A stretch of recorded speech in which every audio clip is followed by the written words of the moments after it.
Selamat pagi pemirsa, Anda menyaksikan Breaking News Berita 1 News Channel bersama saya Dias Kaslina.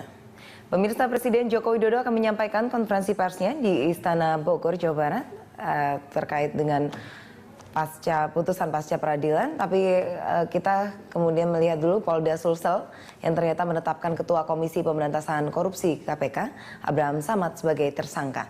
Dan untuk informasi selengkapnya kita terhubung dengan Kepala Bidang Humas Polda Sulsel, Kombes Pol Endi Sutendi. Selamat pagi, Pak. Selamat pagi, Pak Endi. Pagi, Mbak. Ya, Pak Endi, dalam kasus apa Abraham Samad ini ditetapkan sebagai tersangka, Pak Endi? Ya, jadi yang bersangkutan berdasarkan pemeriksaan daripada penyidik bahwa yang bersangkutan sebanyak saksi yang diperiksa, terus dari hasil pemeriksaan tersebut bahwa dari Dr. Abraham Samad, SKNH, diduga keras telah mengurus dokumen kependudukan yang diduga terdapat pemalsuan di dalamnya. Untuk selanjutnya dipergunakan untuk mengurus paspor milik Feryani Lim di kantor imigrasi. Dan kemudian pada tanggal 9 Februari dilakukan gelar perkara serta gelar menetapkan yang bersangkutan sebagai tersangka. Dan gelar perkara pun telah dilakukan sebelumnya itu tanggal 5 Februari. Dan hari ini penyidik melayangkan surat panggilan terhadap tersangka untuk diperiksa diambil keterangannya pada tanggal 20 nanti. Tanggal 20, Pak Endi ya? Ya. Nah ini siapa saja rencananya yang nantinya akan dipanggil untuk menjadi saksi barangkali untuk Abraham Samad ini, Pak?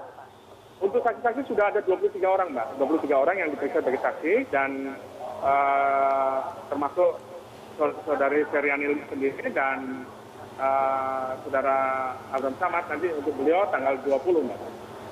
Tanggal 20 Abraham Samad akan dipanggil untuk diperiksa ya, Pak ya? Ya.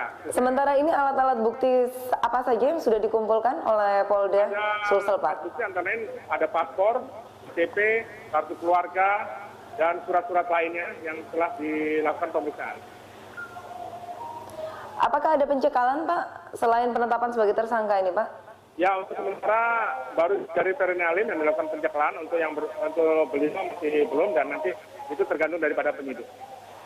Bapak tadi menyatakan bahwa Feryani Lim juga dijadikan saksi untuk kasus ini. Dalam kaitannya seperti apa, Pak? Mungkin bisa diperinci penjelasannya? Ya, tentunya Feryani Lim sebagai tersangka dan tentunya juga ada saksi-saksi yang lainnya yang dilakukan pemeriksaan sebagai saksi. Iya, untuk dugaan sementara bagaimana kira-kira dugaan adanya pemalsuan dokumen ini, Pak? Mungkin bisa diceritakan sedikit. Di kartu keluarga termasuk KTP juga ada pemalsuan.